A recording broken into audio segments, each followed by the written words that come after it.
He says, "Live a good life. If there are gods and they are just, then they will not care how devout you have been, but will welcome you based off of the virtues you have lived by. If there are gods, but they are unjust, then you should not want to worship them. If there are no gods, then you will be gone, but will have lived a noble life that will live on in the memories of your loved ones."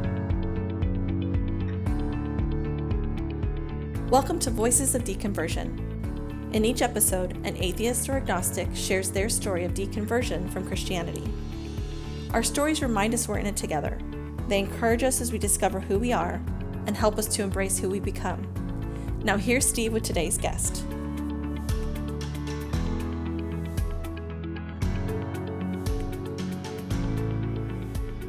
Welcome back for episode 83. My guest today is a former evangelical homeschooler who enjoyed life and understanding the world so much that he eventually outgrew the religion of his upbringing. He now works in the tech manufacturing field in Austin, Texas, and enjoys group meditation, talking about philosophy and history, and playing both sports and music. Today, he calls himself atheist or agnostic, but prefers the simple term secular, with a philosophy most closely aligning with Buddhism. We have a great conversation today. He had so many really great things to say, and I really enjoyed getting to know him and chatting with him. It was a lot of fun, and I think you're really going to enjoy it. So without any further ado, here's my interview with Ryan Penney. All right, I would like to welcome Ryan Penney to the podcast. Ryan, thanks for joining me. Hi, Steve. So happy to be here. Yeah, so what do you do on Sundays now that you're not a Christian? How do you spend your Sundays? Yeah, great question. So I spend my Sundays either going on a hike with some friends around Austin. Austin has a lot of great hiking, or some of my friends like to do little field trips to other people's religious services. So we might visit a Catholic church just for funsies and sit in the back and watch and talk about it. That's actually one thing we have planned for tomorrow. Is go to a really old school big, it has to be a big church or else you can't slip by unnoticed. But I've got a couple friends who love looking at, churches. They're fascinated by it. So we'll probably do that for a while. But that's really Sunday plans always change. So that's funny. I mean, because I think most people, when I ask this question, I think it's going to be pretty rare that they say go to church. But if they do, it's because they're incognito. Nobody knows that they're out yet. But you're an out atheist, right, or agnostic, or? So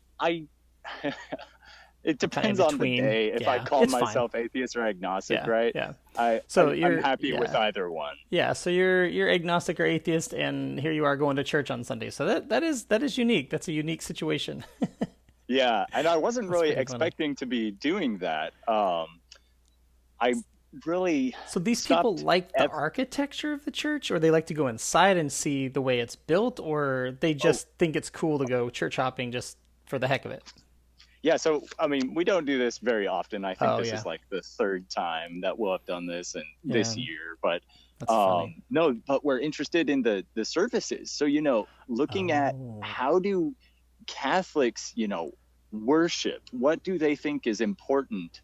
How do they view like history versus a Southern Baptist, It's just such an interesting window into how people think, what people think is important in culture, how people see society. I mean, the sermons or homilies are really telling as to what people think about the world, and what they value. That changes depending on the denomination or religion. So it's just interesting to watch. Okay. And did you say it's like 2 or 3 friends that you go with?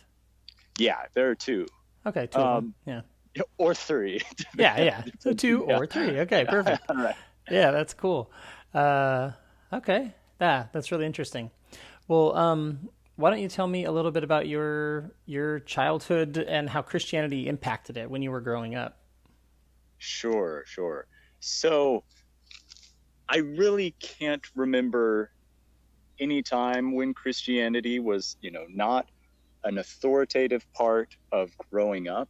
I am the last of 6 children, and our mother, with the absolute best of intentions, I'm very, very grateful to have been born and raised in the family that I was. She was always very dedicated to her faith, and we come from the Church of Christ background, which is, of course, very biblically authoritative. It's very similar to Baptist, if you're unfamiliar with it. So basically, the Bible is just seen as the sole authority that you're supposed to live your life based off of.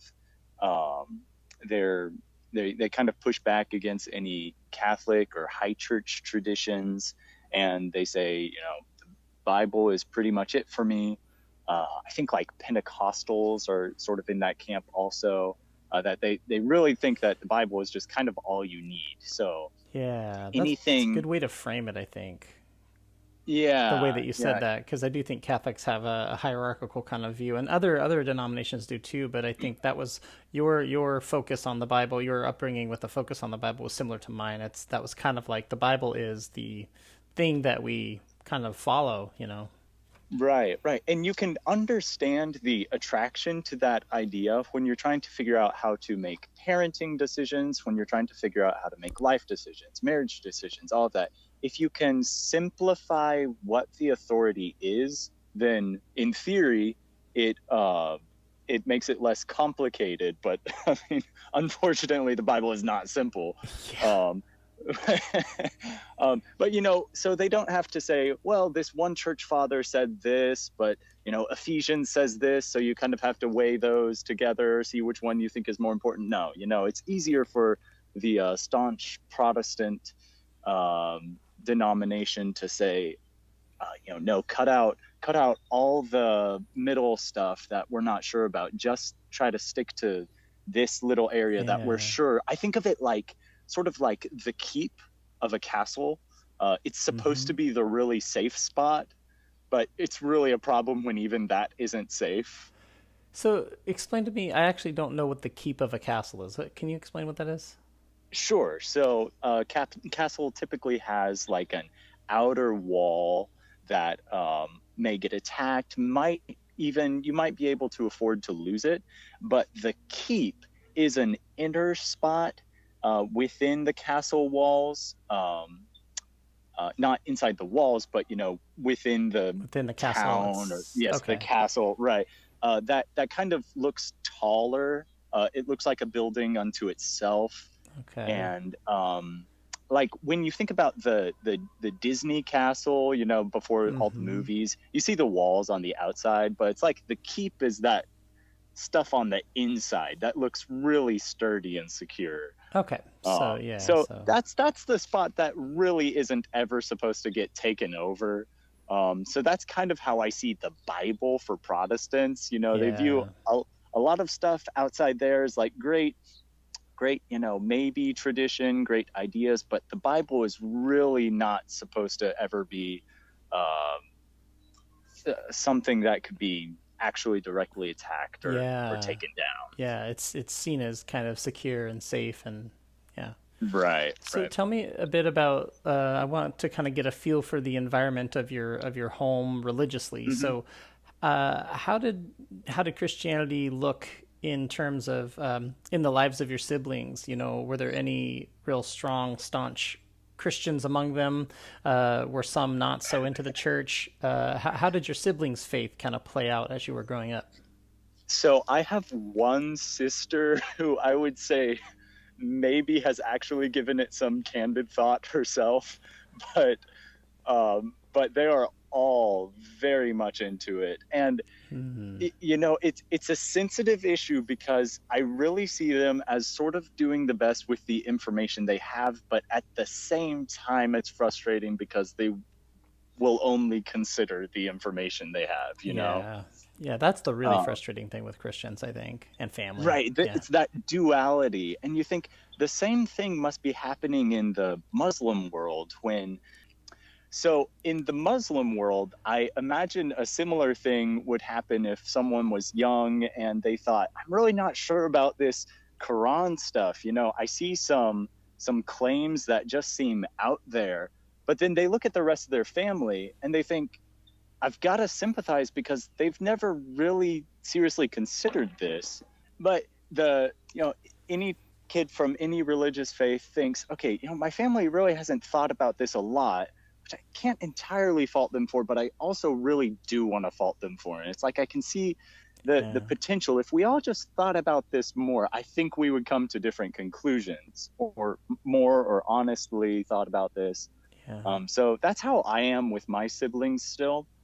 Kind of disappointed that they didn't give it more thought, but understanding of where they're at because of how you were raised and where and they're there at in have life. been there have been some, like, I come from a big family, not just immediate family, but big extended family, and there have been some deaths in the family that, whenever there are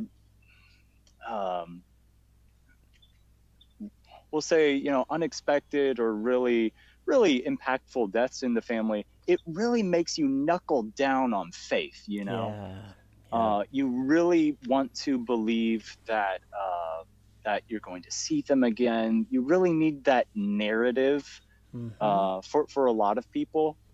And so I think they've kind of gone that route also. And at this point, I don't really have an interest in disturbing that for them. I'm not interested in provoking any conversation about it. Now, how it is right now is they kind of know that I don't really buy into when they have those conversations and stuff. I just don't follow them.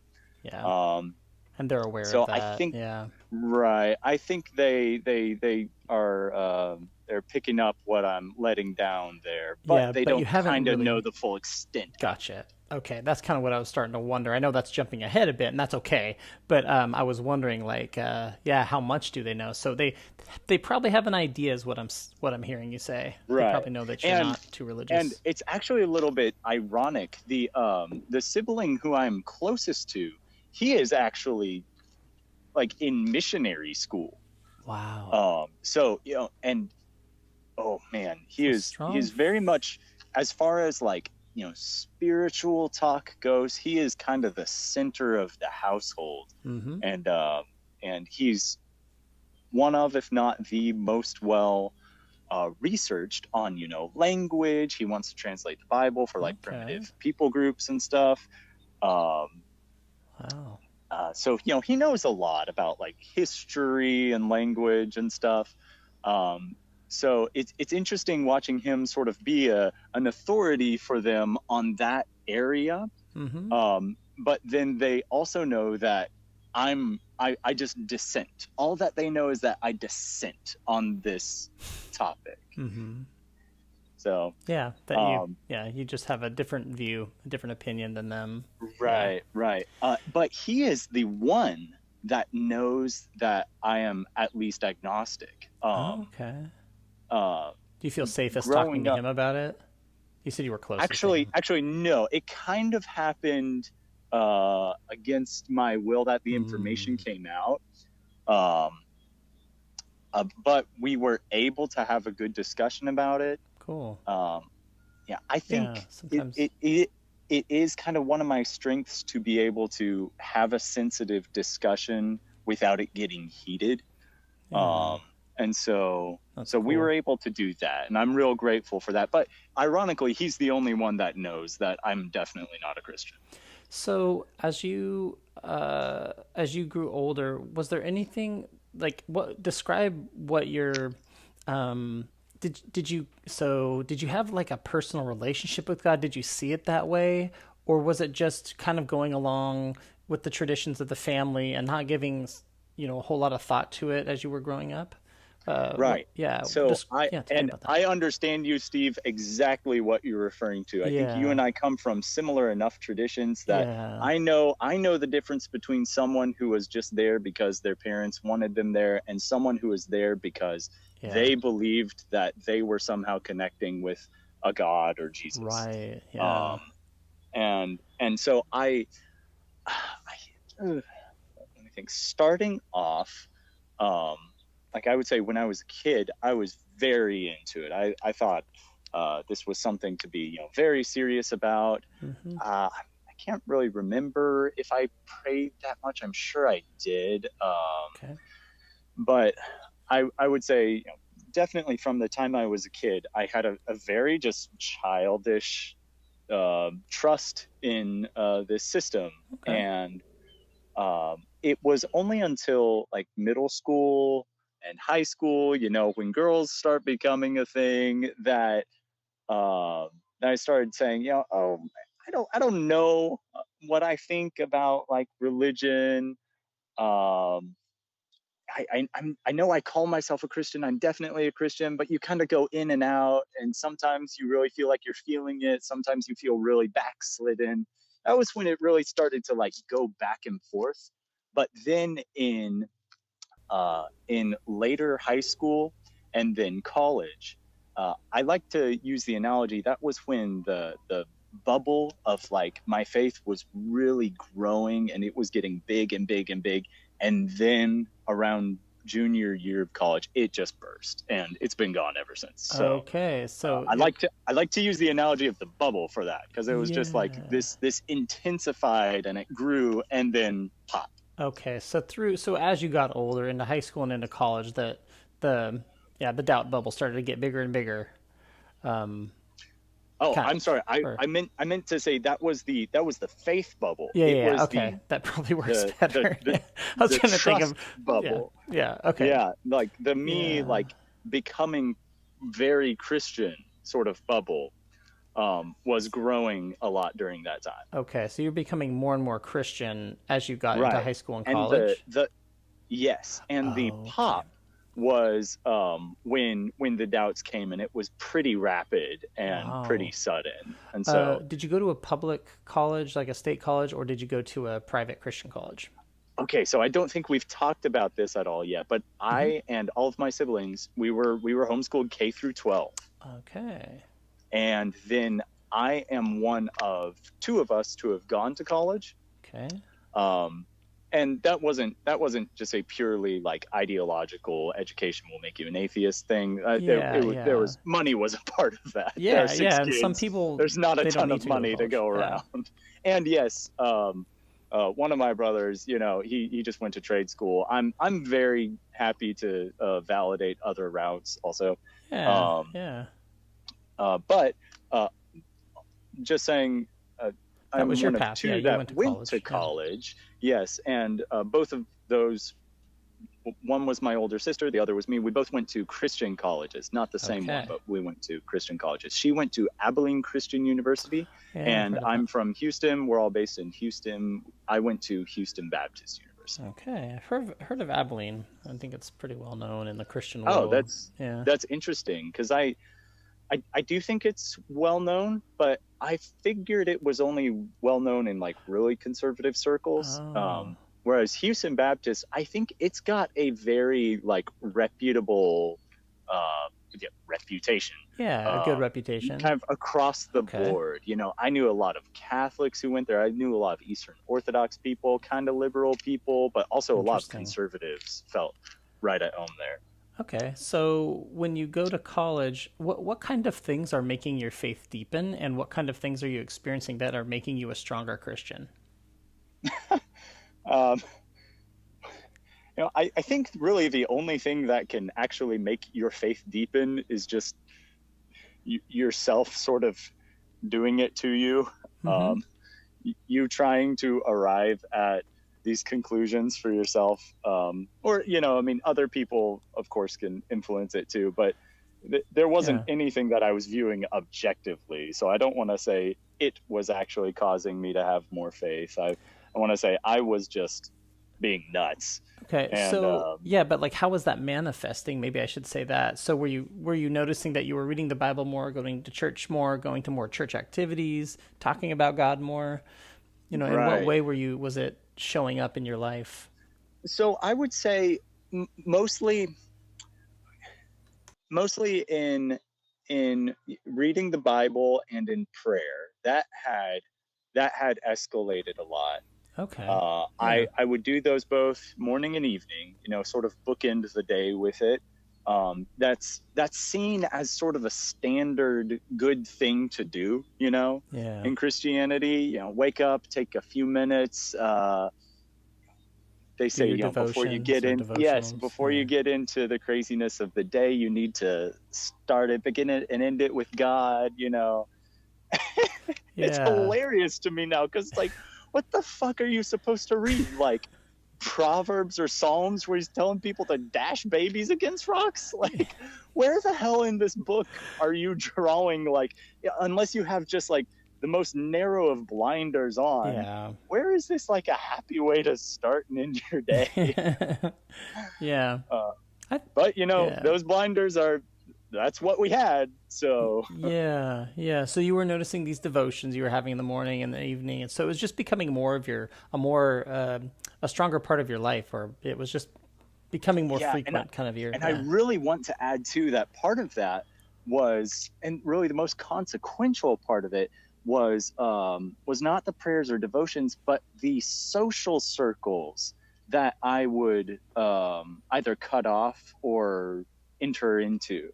So yeah, uh, when you become one way or another, you know, more liberal, more conservative, politically, religiously, you know, it changes your social circles. And so right now, I look back on who my friends were and who my friends weren't, especially, or who yeah, my not friends were, people that I just wrote off, you know, and I said, essentially, you're having too much fun. yeah. You should, and That's risky. I look back on it and it's such arrogance, you know, to Yeah. look back on those friends who didn't base their lives on the Bible or on Jesus, on the church, Mm-hmm. and to look at them having fun and think like, oh, that's worldly fun, you know. It's Um, so it, ironic. And when I was at college, my freshman year, I was at a state school. And until about March, so from fall through winter and then into about March, I was really like strict and didn't party or didn't do anything, that because I was a very strong Christian at that point in my life where I was trying to be, really devout and right, stuff. And there were a right. couple friends that were big partiers, and later I got into that, like in around March to the end of the Yeah. year. I gave in and was kind of like, I'm rebelling against God and I don't even care, and I'm just going to go to Yes. parties and stuff. Yeah. Yes. So that was me. Yeah. Having a, Oh man. I don't know, whatever. Yeah. Having I a love moment. that intensity that's like Yeah. in the back of the person's mind who, you know, thinks they're rebelling against God. It's like, Yes. you know, Such a they're at a badass. party, but yeah, I know, right? But like half of their mind is just thinking, "Oh God, I'm going to hell for being here." Yes. Whereas like, you know, probably most of the people at the party are just like having a fun time. Right. Yeah. Oh my God. Like And I they am. don't understand that like some people there have that thing they're balancing in the back of their minds while they're there. Oh, it's so crazy to me. Which I is love talking about it. scary. Yeah, which is scary in a way Yes. because I made some bad decisions and it was partly Yes, because of this extremist kind absolutely. of Absolutely. background and Yes. mindset. When you look at, Yeah. okay, so sometimes I view it as like a beach ball that you're holding underwater. You're trying to impose rules on these kids that really don't make sense. And so the ones who kind of find their way out, they don't just go to the surface. They like rocket up into the air for a Yeah. little bit. And Yeah. and Rather they than have this Go ahead. like Sorry. whoa experience of, you know, now I'm gonna do all the drugs and all the sex and all the alcohol just Yeah. because you said I couldn't. Yeah. uh like Yeah. it's a pattern, it's a legit pattern Yeah, for with sure. It's like repression leads to extreme behavior. oh my Too God. much And repression, maybe. Yeah. oh okay, so man, this is just gonna be such a word vomit of an episode, but It's okay. No, that's so good. Yeah. so I am distantly related to Amish people. There, it's through Okay. like marriage. I it's not like my family actually comes from that. Yeah. But like, so There's a I connection. actually know a lot more about Amish people than most people know. Oh, okay. And one of the things with them is their deconverts, of course, just have such a terrible time trying to acclimate to normal life, Yeah. right? Yeah. Once they're around 18, they do not know how to interact with everyday people. Yeah. And so Wow. this leads to such tragic outcomes for them, such depression, such addiction. Yeah.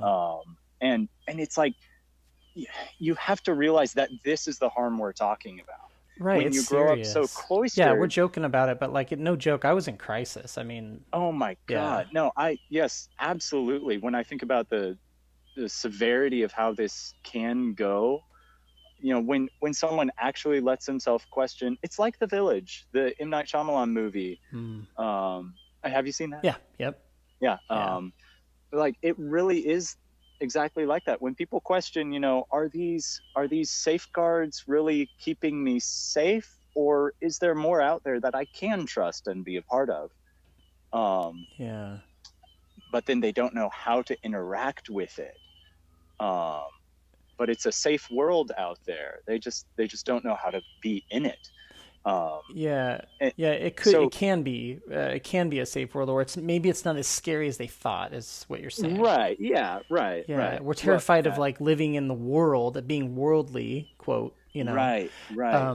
But then when you get out there, you just realize like it's okay for young people to experiment with alcohol in a safe way with their friends. That's a really normal part of Oh life. my And God, if they don't, yes. that's okay too. But Right. like Well, doing it is not like, in my mind, it was, I'm on like the fast track to hell, so oh fuck it yes. all, and I'm just gonna, Oh like you my said, God. do all the. I didn't really do a lot of Yeah, drugs or anything, right. but I do know. all the drugs and drink all the I drinks know. and like, yeah, Yeah, whatever, yeah, yeah.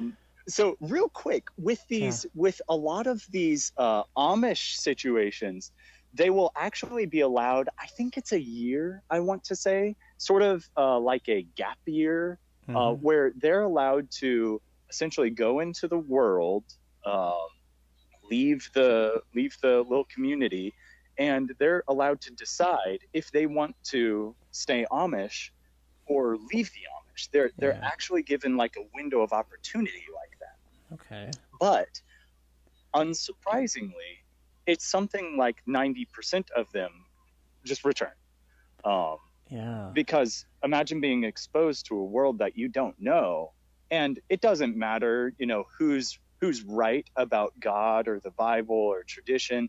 If you don't know how to interact with those people, you're going to choose the social groups that are just more comfortable and feel safer and yeah, more familiar to you. exactly. So it's unsurprising that a lot of them just choose to stay in, not for like doctrine reasons or philosophical reasons, but because it's where they feel safest. Yeah, yeah, that is really interesting. They come back to it. Right. Um, And for the ones who yeah. leave, it's very hard for them to adapt. Anyways, I know too much Yeah, about Amish no, people. no, for sure.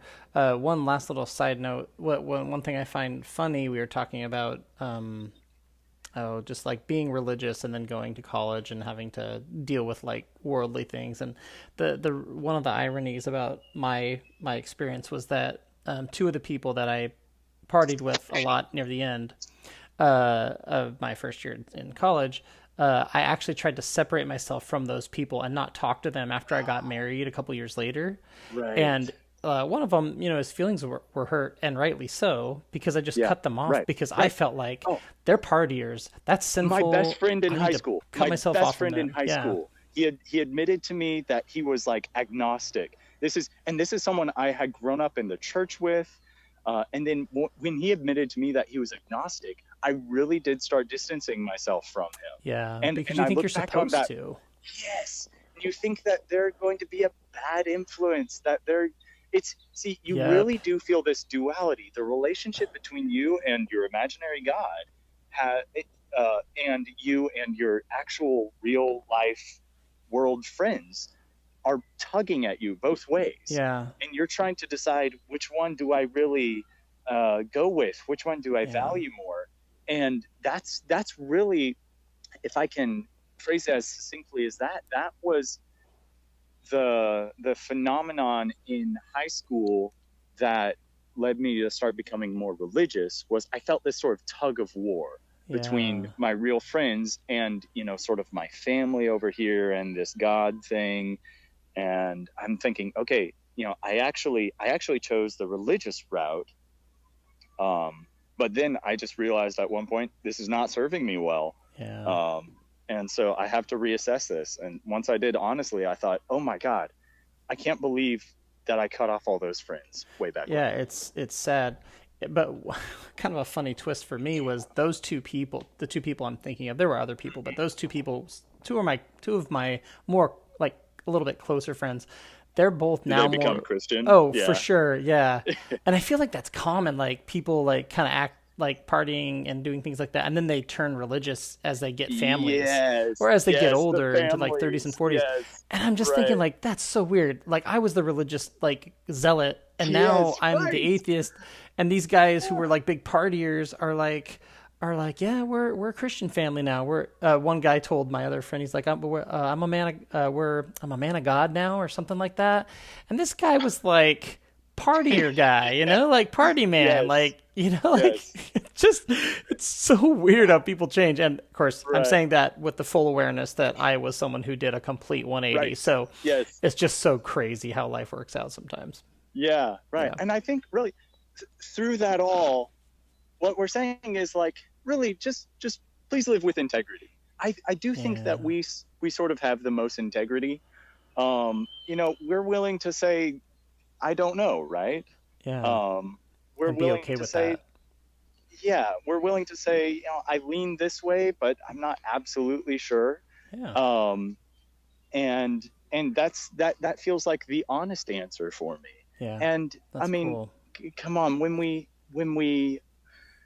look at it clearly, we know that a lot of these religious professions, like I mean professions, what people profess, these are not people being honest about what they believe. I Yeah. believe in the virgin birth. I believe in all of Right. these Do they really believe books in of all the Bible. that? It's Yeah. like, really, is that you saying that? Yeah, or because is you that- probably right. Go ahead. Or is it? Yeah. Or is that your denomination saying that through you? Is that sort of Exactly. this social pressure saying this through you? That's Because- not you. Exactly, because my guess, based on the things I've heard and the things I've observed when I was a Christian and now, is that the most likely thing is that they haven't read their Bible that much. And so they Oh my probably God. don't, they probably don't have the knowledge to know about some of these doctrines, except when their pastor tells them, which is ironic because Protestants were known for wanting to take the authority out of the pulpit and make it, the common man can read the Bible for themselves. But what's funny is they're reverting back to this like pre-Reformation That's so interesting. mentality of like, the pastor knows best. I'll trust the pastor. It's like, whoa, so that's so funny. weird. Yeah. I have never looked at it like that. Now, I will still say, if I'm right about this, Protestants, like statistically, still know their Bibles better than the average Catholic. Yeah, I would bet that's true. Yeah. But of course, they only know the happy clappy verses Yes. and the easier, quote unquote, easier parts to understand. Yeah. They can quote three things, the greatest or faith, hope, and love. The greatest Faith, hope, of and these love. is Yeah. is love. That's Paul. They can quote it verbatim, Yeah. but they really can't tell you what is it Ezra and Nehemiah say. Right. Yeah. They don't know the full story. They don't know everything. Right. Yeah. Oh man, you brought up the topic of them not knowing their Bibles. Yeah. Yeah. There was a Bart Ehrman, I think I follow him on Facebook, and he's I'm sure you're aware of him, but he's like an author, biblical studies scholar. So love he Bart. posted something like that. Like, it still blows me away that, Christians are some of the people that don't read their Bible at all, or the most or something. And I wanted to post that on my Facebook page. I really thought about it, and then I just was feeling like I don't want the conflict. Yeah. But I I also know. feel really strongly like Christians need to hear that. Like, Yes, if you're Christian, you need to know realize what you you believe. are not talking to the uninformed one. Yeah. I can tell you the whole Christian narrative of Yeah. what happened from creation to present. I know church history really well. I know what the Old Testament narrative is really well. I know what stories it's documenting really well. I know the additional books, the Book of Giants, the Book of Enoch, really well. Yeah. And they have no you're clue here these to things tell even me that you exist. believe in God because of trees. Yeah, exactly. There's trees. How did they get there? Yeah. Yeah. Yeah. Well, look at the trees, look at the sunset. How could you not believe in God? My God, So I please. Yeah, exactly. No, that's really good. So I promise we'll get back to your story, but I have a question for you. So uh, I have friends in my life, friends from the past. We were talking about friends a bit. So I have people from my past who I had really good friendships with or really close friendships with, and they're still very Christian. Those people, I'm thinking of like at least three of them in my mind right now, and Mhm. I haven't heard from most of them since like for 20 years. And I suspect they're doing the thing I did to my friends. I suspect that they're creating separation. Do you have Mhm. anyone in your Right. life that you think's doing that with you? Well, absolutely. So when I told you there was sort of that tug of war and I chose the more religious route, Mm-hmm. that took me down the path of those social groups. So so yes, I can think of several connections. When you go to a Christian Yeah. university, I mean, it's not hard to find Christians. Yeah. And so I made Yeah. friends with other sort of conservative, like-minded people. But it's really important to emphasize, especially at somewhere like Houston Baptist University, you aren't supposed to think of these things in terms of conservative or liberal. You're really Yeah. supposed to think that you're sort of above that dialogue. Yeah. And Okay. while you might sort of as a shorthand identify yourself as a conservative because you believe the Bible to be inerrant or inspired in some way, authoritative, um, you're supposed to believe that you're sort of more refined than just the word conservative would imply. Yeah, there is a So tradition in Christianity of trying to stay above politics or outside of it. Yeah. yes, right, right. And uh, and so that's definitely where I was, and those were my friends, and I fit right in. I cannot tell you, uh, I could give them reasons to justify being as conservative as they were. I was a big sort of pillar of these social groups that whenever the conversation would turn religious, I could kind of own the conversation and be like, well, here are these apologetic arguments. Here are these historical arguments. Here are these sort of social arguments of why Christianity works. And so, we should stick with this. Um, So you were and separating yourself from other people, but um, did you say that you also know people now who might be aware of your less than strong, like that you're not religious, and are they separating themselves from you? absolutely. So Yeah, yeah, okay. in So college, I kind was of, forming these yeah, relationships, and I had become very, I would say, integral in these little social circles.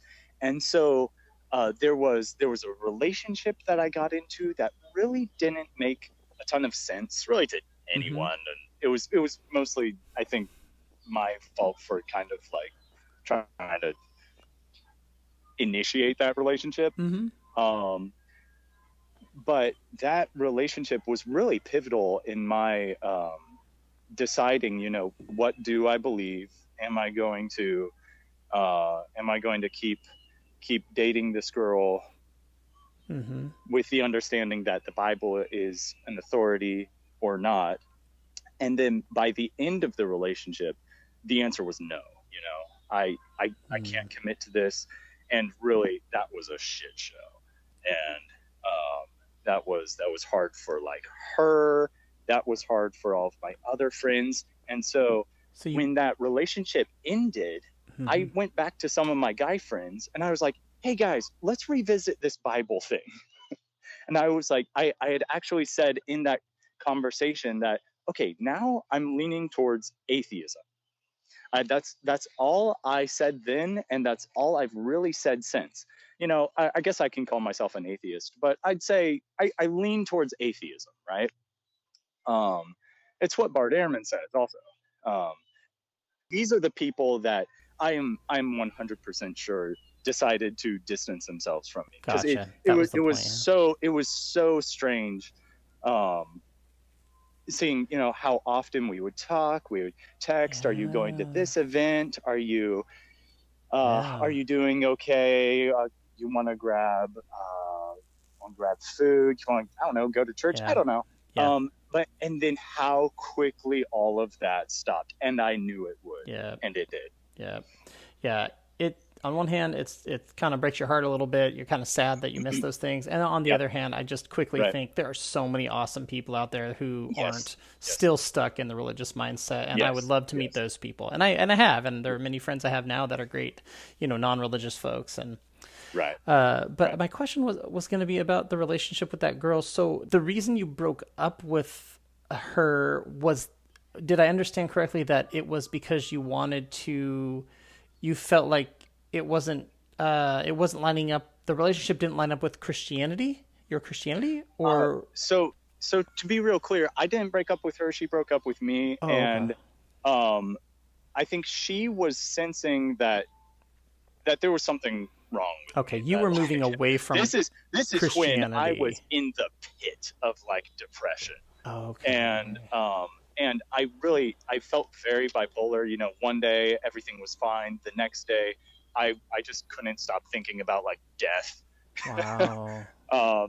And so that was very hard on her. She didn't know how to support that, and I really couldn't like. I don't really know where she is now about belief and stuff. Yeah. But I really couldn't just lay on her like, okay, here are all these reasons why I'm rethinking this. And so I felt like it was pent up, and I would have wanted to share it with her, but I kind of felt like I couldn't. And so I think she just kind of knew that something is going on with this guy. Yeah. And so distanced herself. Yeah. I would say, she ended it. I'm glad that she did. I think she's still Christian. I don't really know. So what, if you are comfortable sharing, what was going on with you at that time? Okay. So when I say the religious bubble was growing and growing and growing, when I was sort of flaking in high school, right, with Christianity. I'm not sure, but my parents definitely still want me in church, so I'll hang out with like my more worldly friends, and I'll go to church at the same time. We'll sort of try to have it both ways. And then I had a few experiences which just made me say, okay, enough with this worldly friends stuff. I'm sticking with Jesus. I'm going the religious route. Okay. There's the huge problem of salvation in Christianity. It's a huge problem, especially in Protestant Christianity. You're supposed to believe that there's some point in your life where you become saved. And the problem with this is there is no way to tell where that point is. I'm sure you're very familiar with this phenomenon I'm describing. With Catholicism, you're just kind of saved if you eat the wafer and you show up to Mass every Sunday, or you call yourself a Catholic. In Protestantism, you're supposed to feel born again at some point. You know what I'm describing? Yeah, the moment. Yeah. Right, the salvation moment. And so many, church camps and seminars are built around manufacturing this moment for you that you're supposed to be able to look back on and say, that's when I got saved. They're trying to provide that answer for you. But of course, if you give it 2 seconds of thought, you're left with nothing to say, that was actually the point where I was placed on this salvation road, and I was a sinner before, but now I'm all good. You're saying it's more manufactured. It's kind of like, okay, if you pray the prayer, then that's the moment. You're told that, but maybe it doesn't really feel any different.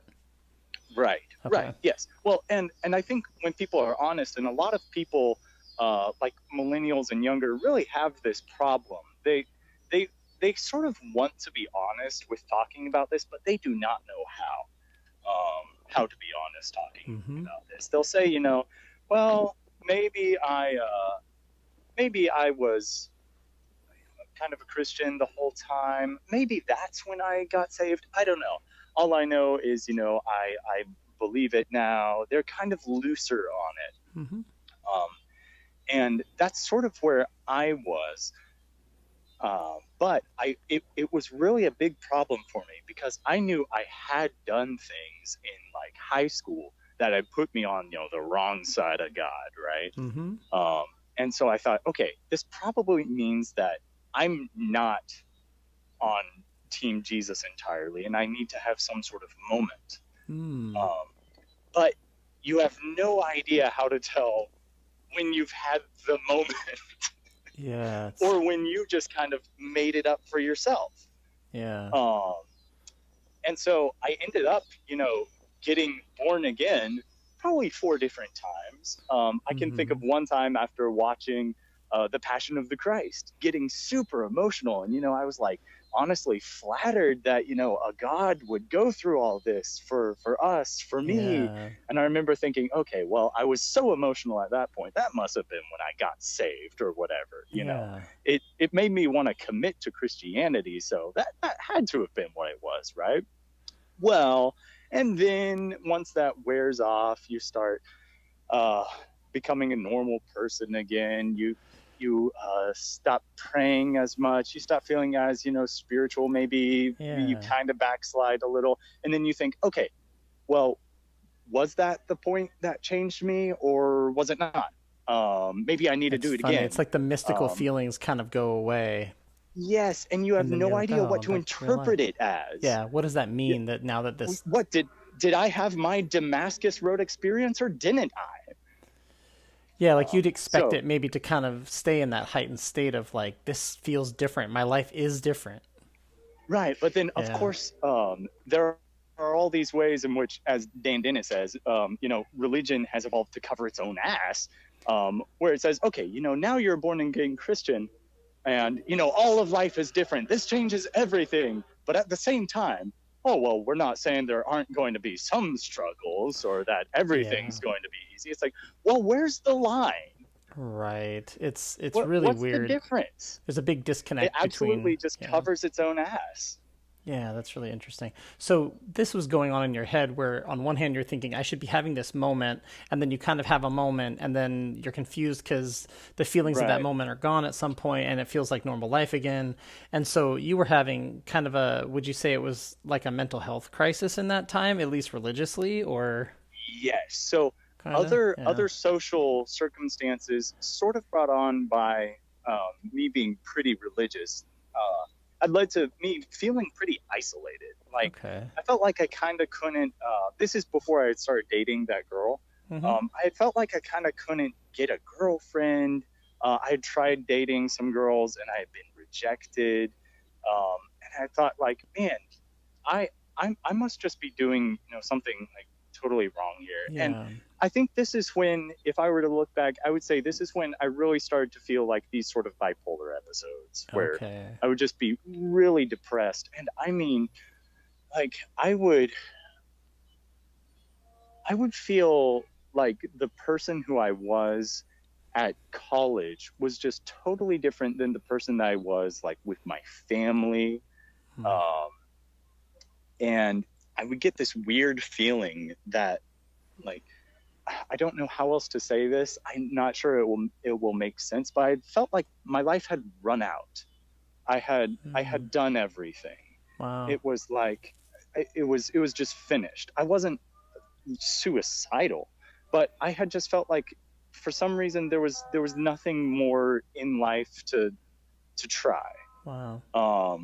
And and I tried to weigh this with, like, what you're supposed to feel as a Christian, and I'm Yeah. thinking, this doesn't match up.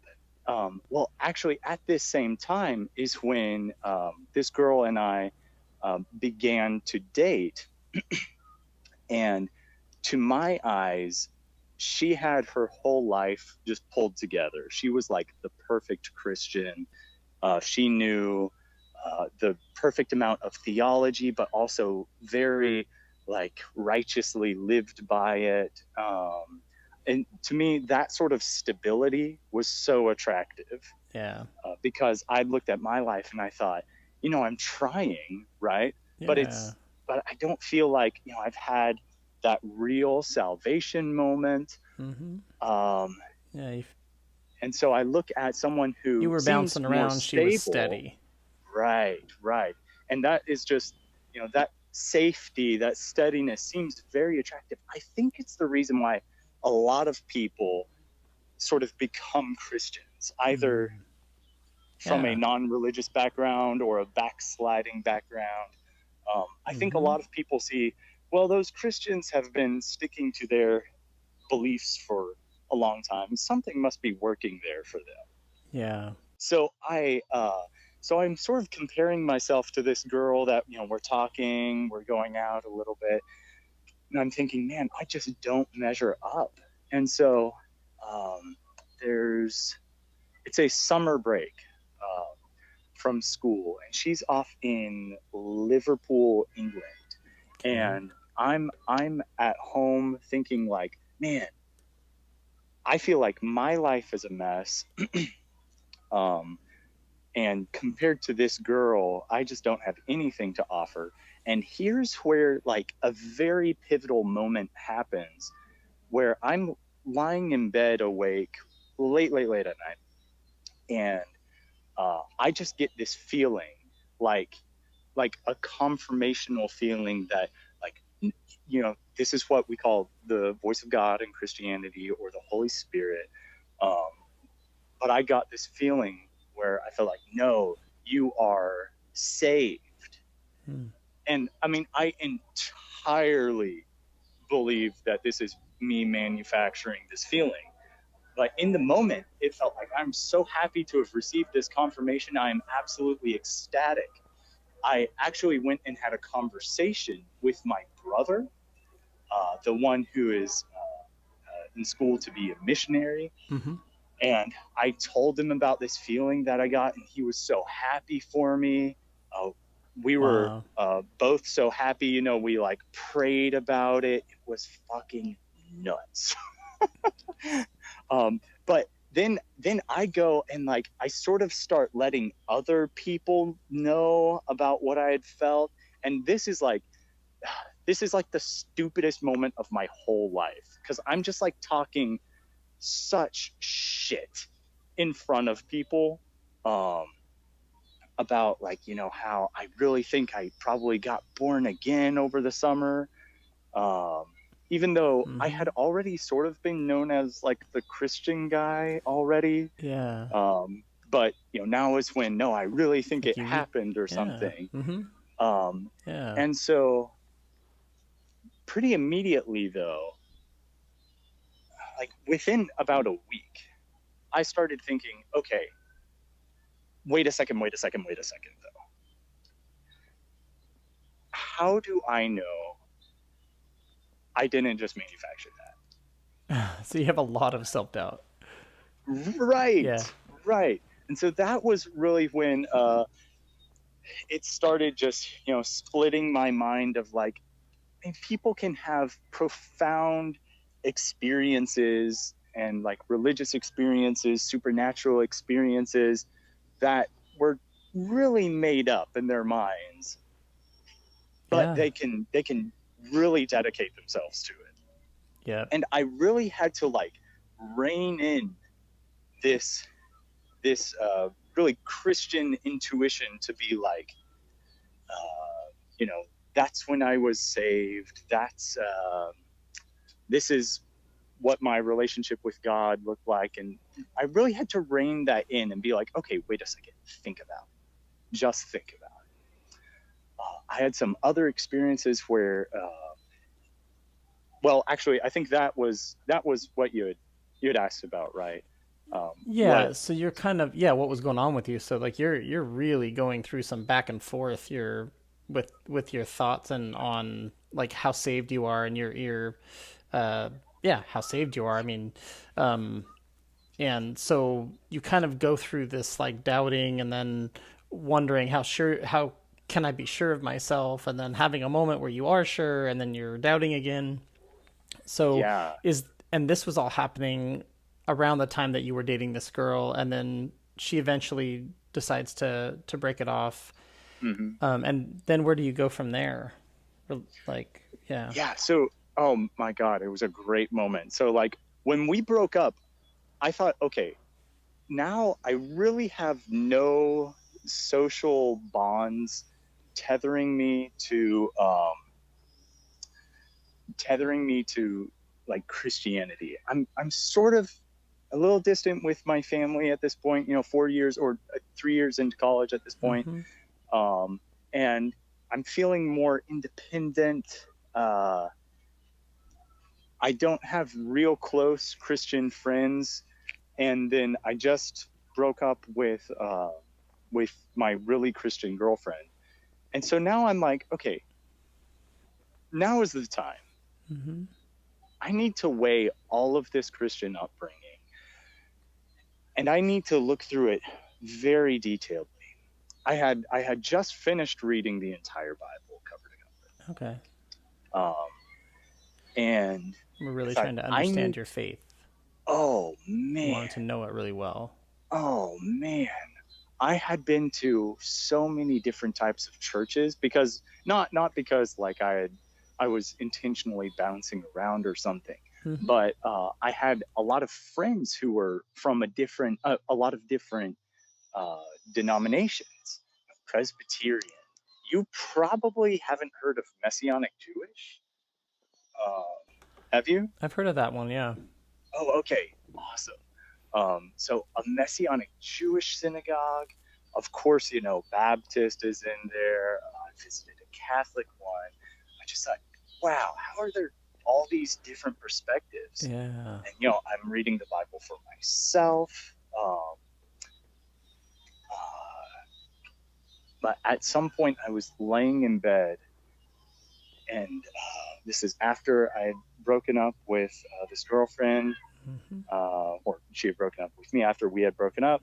And I was laying in bed late at night, and I thought, what if the reason I can't make sense of this Bible, and what if the reason why there are so many denominations is because the Bible itself doesn't make sense? That's really a profound moment for an evangelical. Huge moment. So I don't have these social reasons to stay in the bubble now. Yeah. I all of my friends that are pretty Christian, I've sort of put a little wall up and said, hey, I need a little space. I'm rethinking some things. And whenever they would bring up religious conversation, I would be like, yeah, maybe, and then change the subject. Yeah, you were kind of, yeah. Right. I didn't really know what I thought, but I was perfectly positioned to make an autonomous decision about what I believed, just on my own. And it was in that moment that I thought, oh my God, what if I am wrong? And I would love to give a shout out to the Rhett and Link video. Oh, cool. Yeah. I'm guessing you've do you know the video that I'm referring to? Yeah, I do. Yeah, the one where they both talked about. Yeah. Go ahead and talk about it. Fantastic. Yeah, I would love to recommend it to all of the listeners. Cool. Anyone who is an ex-evangelical will resonate so well with the stories of Rhett and Link from the show Good Mythical Morning.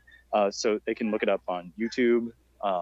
They talk about their Christian upbringing and then how they slowly began to be convinced that their traditional understandings of biblical authority were on shaky grounds. And then evolution came in there, and then at one point, Rhett says he had a moment where he said, what if I'm wrong?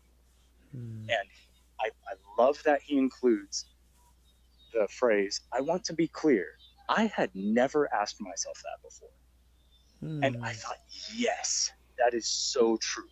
It's very I honest. had never honestly asked myself, what if I am wrong? And I cannot applaud that honesty enough. I mean, yes, in myself, but also in everyone else that I know who has gone through this moment.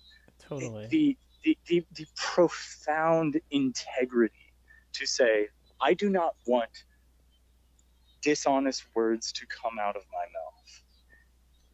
And there's something that is feeling unstable about this Christianity thing, and I can no longer talk about it with certainty, and I need to be able to admit that to myself. Yeah. Yeah, that's really cool. I do think it takes a ton of courage to be able to look at things objectively and say, wait, what if I'm wrong? I need to really look at the facts here despite the consequences. I need to look at what's true. Right. Try to figure it out and try to live my life in accord with that or in line with that. Right. I think right now I look back on it as maybe the most pivotal point in my life to this point. Actually being able to look at the system of moral beliefs that I had, the thing that shaped a lot of my personality and a lot of my friends, looked at that and said, what if I'm wrong? So you say, what if I'm wrong? And then you're kind of distancing yourself or pulling away a little bit when people start to bring up religion. You're not really engaging so much. So where do you go from there? Yeah. So this is when I had that conversation with some of my guy buds about like, okay, let's talk about the Bible. Let's talk about church history. I am thinking a lot of this doesn't add up. And it was in that conversation. I didn't just lead with, all right, I'm an atheist now. Right. But it came out. I said, yeah, I'm leaning towards atheism now. Oh, I could see just the light went off in their eyes, and they just said, okay, Danger Will Robinson, we really need to kind of wrap this conversation up, put a bow on it, and get the hell out of Dodge. Yeah. You can just just see that in the so there's that moment, and that yes, I'm disappointed, but like you said, there's an understanding that it's going to be that way when you're the ex-Christian, when you're the deconvert. You know that this is the way it's going to go. That you're going to lose these people, and so you're so sad to be uprooting, but it also is sort of unfolding exactly like you anticipated. Yeah, that's true. So that happens. I really am not calling myself like an atheist yet. It was very hard to give up the idea of God. I get with someone that I only very distantly knew, and then we actually visit the Houston Oasis, which I'm not sure if you're familiar with that. Yeah, go ahead and talk about it just briefly to tell people who don't know. Yeah. So the Houston Oasis is simply a secular community group that they get together on. It's like a Sunday assembly. They get together on Sundays and just have a talk.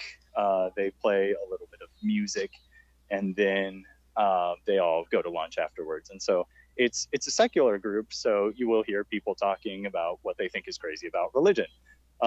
So I go with this other friend of mine, and this friend is still actually calling himself a Christian. Wow.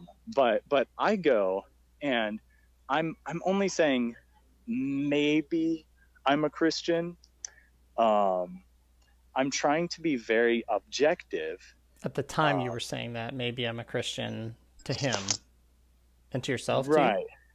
Yes, and to myself. And I'm trying to be very objective about this. Yeah. I can remember somebody at the Houston Oasis saying, it's unclear if Paul is claiming to have seen Jesus physically resurrected or just in a sort of spiritual sense. And I just like reflexively reacted and was like, no, he's absolutely saying here, that it was physical. It was a literal resurrection.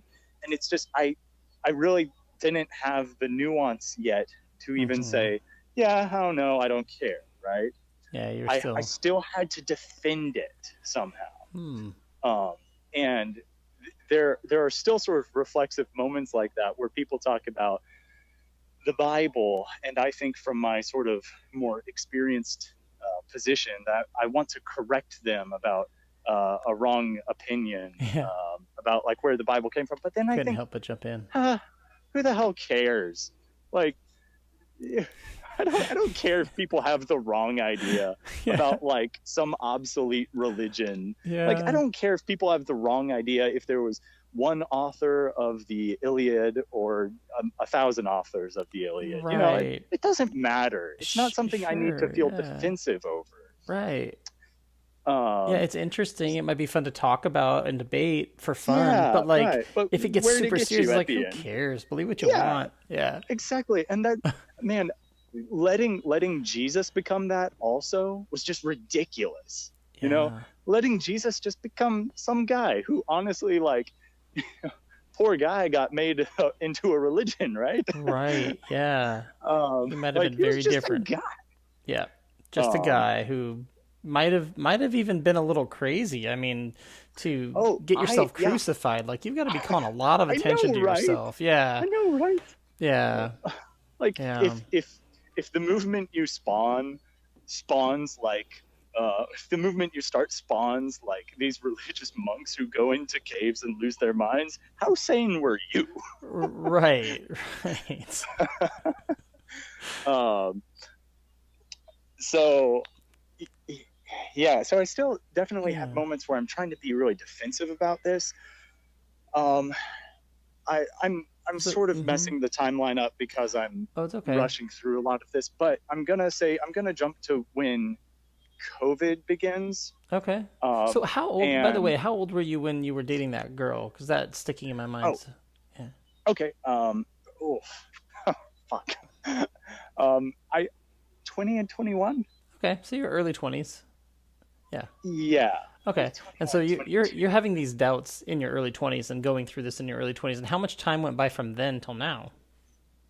Yeah. So okay, man, I have this all like timelined somewhere. It's Trying okay. to recall it. I'm like a timeline kind of guy, like in my brain. Yes, So no, I no, no. always I think ask it's about the really dates. important. So, I think it's really well. It's sort like of for like the me, I have question. to like do that to understand Yes, it yeah. sometimes, even though it Well, seems silly. Yeah. right. I was gonna say it's sort of like the question of like getting the Bible fact right or something. Now it's like if I want a detailed look at it, I need it written out. I need a good timeline and everything. But in general, who cares? Yeah, like these events Uh, happened when they did. Yeah, I'm just trying to get a yeah, sense for right. like, yeah, Somehow it led here. But yes. yeah. So I remember it was 20 2018 that I really stopped calling myself Christian. The spring of 2018. Okay. We had broken up on the new year of 2018. Okay. All right. So And, that's kind of when and things that start. was really when, my last social tether to Christianity dissipated, and I was letting myself make my own decisions. And then when you went to Oasis, how many years That was later during was that? that like spring. Okay. So within like and a year, you're having conversations with your guy friends about like, I'm leaning toward atheism. And then you go to Yep. Oasis all in the same, around the same time. Oh man, I can't tell you how funny this must look to someone from the outside, like looking in on my life. Like it just must look totally erratic. Like here's this guy who was just talking it up about how maybe the Messianic Jews have the right interpretation of the Old Testament, and now Yeah. he's calling himself an atheist. Yeah, it might seem that way on the outside, but you know what you went through internally to get there. Right, You know? exactly. But there are so Yeah. few people who I've let in to say, okay, no, here's what's been going on with my life. I realize this looks Yeah. crazy to so many people, but they don't know the full story. Yeah, They don't they've know been that your I've been process. taking these Yeah. subjects super seriously. So I know it just looks like I'm Yeah. crazy over here, but I swear I'm not. Not anymore. So it was after going to Oasis sometime later that year that you stopped calling yourself Christian? Yeah, actually, it's funny. I was in the grocery store, and this Muslim guy comes up, and we start talking about like the fruit that we're looking Yeah. at or something. And then I wish I could recall exactly how the conversation went, but he started talking about like Muslim in America. You know, obviously he had some, like the whatever the hat is they wear, the kind Okay. of I dress don't know that the name the of it, but males yeah, they wear. wear a I special know, hat, yeah, like a but white he was hat. Yeah. dressed like that, yeah, very traditionally looking.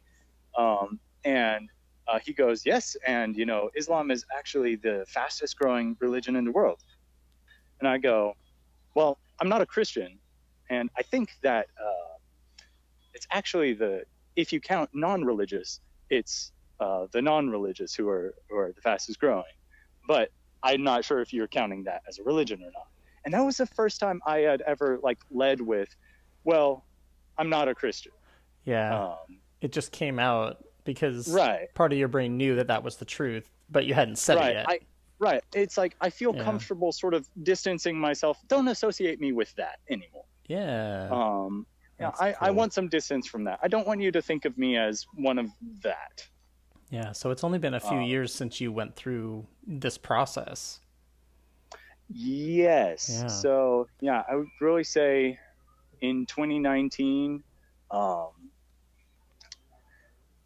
I'd say pretty much all of 2019 and on, I've been calling myself either agnostic or atheist. Yeah. So during this entire process of your life, what do you think was the hardest part of it? Um, What was the most Maybe difficult? family. Okay. Uh, So tell me just about realizing that. that, like, I really want to preserve the relationship with these people, but you know, I want to do it in like a kind way. I like sometimes I think I'm just like too nice of a guy, and I just need to kind of stick up for myself a little more than I do. Hmm. But So you're but still worried here's a about group family, that or did you have an experience with family that was really negative? Or are you just worried no, about that you it was might? more like I now whenever we talk about the Bible or a lot of conservative things, um, they're gonna pick up on the fact that like I'm really not there with them anymore. Yeah, that's And hard. and the funny thing is they're gonna think, oh, Ryan went back to the way he was like early in high school and stuff. When really it's different now because I Yeah. don't think I'm like rebelling against a god anymore. Right, it's totally different. And you're more mature, you're older, so Right, yeah, you're right. not in the same And like spot. I feel like I have so much more information now. You know, whereas before when you rebel, you're thinking like, okay, well just something about the Bible feels off, right? But you can't really put a finger on it. You don't Right. have all the information to say, look, you know, the Dead Sea Scrolls were found with other books than the Bible also. You know, how well is this God trying to preserve his word if the ending of Mark was like added, or if the adulterous woman story was added in like the Yeah. 1500s or whatever it was. It's like you don't have these kinds of ammunition. But the funny thing is you were still correct back then when you said the Bible feels off. Yeah. That intuition was correct. Yeah. But you didn't have the vocabulary, you didn't have the Yeah. information on recall for it. And so now, yeah, it really is different. Now I just feel so much more stable in this position, Wow, that's and cool. especially on like evolution too. I mean, for me, I realize, you know, some people like they deconvert and they don't really think about evolution that much. For me, I I feel pretty solid about it. Like I cannot Yeah. imagine uh, the world, the universe being the way it is without the standard scientific narrative being absolutely correct. Like, of course, we're talking about billions of years and millions of years of evolution. There are going to be plenty of details that like get reworked, plenty of theories, and that's just something that the evangelical like can't compute. Like the fact Yeah. that, you know, science might say one thing and then say another thing. Well, haha, there's your fatal flaw. It's like, no, fuck, Yeah. no. Yeah. It's improving itself over time, and that comes with Yes, like setbacks and then progress, and it kind of goes back and forth and up and down, and right. And it really yeah, it hasn't usually changed perfects like itself. Yeah. fundamentally. in Right, 150 fundamentally, years. that's the thing. Yeah, it's not like a fundamental change where Christians will see it as a fundamental change if any change happens. Right, Yeah, right. Oh my yeah, God. And I mean, this is why, they just lose their minds whenever an article comes out that's like, hey, we may have to rethink human evolution. We may have to rethink the connection between this line and that line. And then yeah, they're like, see, they're saying it didn't happen. It's like, yeah. what? No, It's just, read it the seems like, article. yeah, it seems like such a, and I don't mean this in an insulting way, but it seems like such a basic way to view the world. To just think like, I need to just be told how everything is once and for all, and it should never change or it's never going to make sense to me. And then I something know changes like, oh, it's exactly bullshit. I what can't you're believe it. talking about. Right. Like, It's crazy. yeah, It's like, yeah. you do realize that things change over time and like we learn things and sometimes that affects what we learned in the past. And Oh people my just God. seem so like they can't handle it. Like their brain's like, no, It's no. the fear. I believe it's the fear um, of essentially realizing that there is no God trying to communicate with us. Yeah. You know what I'm talking about? Like that feels so good to believe that a God tried to communicate with us. Or that there's some And that, stability in the world that's not, yes, something's not there's a going to loving change. message. It'd be nice to believe that. Here's the flow of history. Here's the narrative that you're occupying, that you're living in. That's so comforting. That idea is so comforting that it is so scary to leave. And Yeah. really, if you're Freudian about it, you can see that that's pretty much exactly what's going on. And it's also all that's going on. and it's a defense mechanism too. I mean, the part of their brain is just like really emotional about it because they really have to fight any sense of what I believe is wrong. And looking at ourselves, what you said, it's courageous to be able to look at yourself honestly and look at your situation objectively and think, what if I'm wrong? And it's courageous because it's really, really, really hard. So for most of us, that's not easy, and most of us don't do it. But still,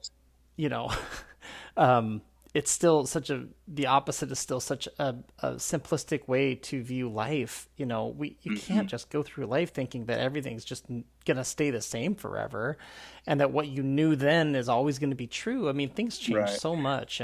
But yeah, it takes courage. So I understand why they, on one hand, I guess, why they have such a hard time questioning. Right. Well, and see what a lot of this comes down to is a lot of these people just believe that there's an unbroken line of like epistemological reliability. I'm sorry to just like throw that phrase out there, but unbroken line of good reasons why you can believe the Bible is the unshakable, trustworthy word of God. They believe that you can just basically get from I exist to the Bible is the word of God, like with very, very like easy. And that's the crux of the issue. Like, who is it? Norm Geisler and like Frank Turek.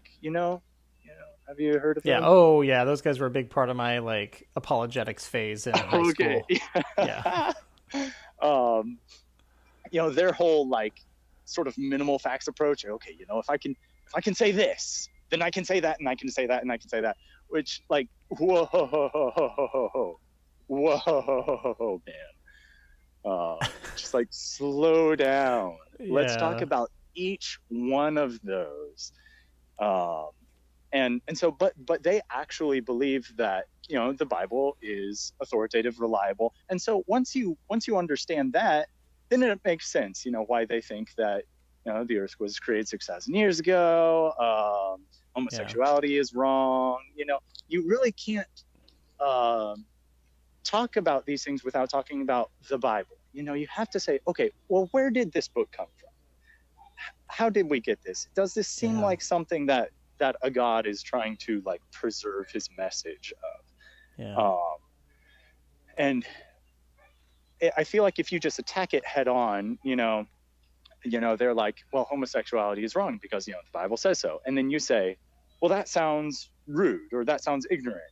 Then you're having two different discussions because they don't give a fuck if it sounds like rude or ignorant or whatever. It's not about that. It's about like loyally adhering to the rules. Right. If it's true, it's true. It doesn't matter how it makes you feel. I mean, that's kind of how I believed, was like, I believe what what I'm supposed to. Kind of don't like themselves, but they will, Yeah. yes, but they will consent to the authority. So you don't necessarily get them at the, like, we should debate whether homosexuality is repulsive or not. You get them on, okay, let's talk about the Bible. Let's talk about that authority. Let's talk about those rules. Yeah, where did Let's that talk about church tradition. who wrote that? Yeah. Where did it come from? That Yeah, kind of thing. to me it's a very frustrating thing that, like, us non-believers often get caught in. That it's like you can't just say I guess homosexuality is probably one of the best examples. You can't just say, oh, well, I've got gay friends, so what am I supposed to do with that? Like, that won't be an effective conversational approach. Yes, yeah. They'll just say, too bad. Like, I'm sorry, we've got the word from God, so you're going to have to make it fit. Yeah. So, okay, all right, then I'll grant that. I'll say, if that is a word from God, then you're right. Then I should be living, like, according to that or whatever. But let's take a look at that. How much do you feel this justifies our consenting authority to this book when we actually look at, like, the history of it? Yeah, you know what's interesting? I might have a little bit of a different take, in the sense that I think the way that I was a Christian, you know, believing that, well, God's word says it, so even if it hurts someone's feelings or it seems really bigoted, it's true, and I'm going to believe it. I actually think that might be sort of not the majority of people. Oh, okay, yes, I think you're right. I feel like most people I've talked to who became atheists, and this is, of course, just the people who became atheists that I've talked to, they generally were more like, hey, I knew someone who was gay, and so that kind of changed how I felt. And I'm wondering if that might be more the norm. And I don't know if that's like 90% of people or like 51%. I don't know, but it seems like that's the more common experience. I don't know. What do you think? Yeah, I definitely know what you're describing. I've seen it a lot. People say, well, I used to feel very sure about the Bible, but now I've got this personal situation in my life that I don't know how to reconcile it with. And I'll say that was sort of true for me too. So one of the things that started my, like, considering, is this really, the word of God and everything, is I actually lived with a Jewish community in a little Jewish, they call it a kibbutz. Interesting. But it's kind of hard to explain, but okay. There's a little Jewish community in Houston that, my roommate was half Jewish. He got us into, and I'm here thinking these are actually people who, a lot of them are like Orthodox, but definitely none of them, believe in, like, Jesus or anything. And I'm sitting here thinking, I'm looking at families right now. Yeah. Like, and I think, okay, let me think of Hindu families.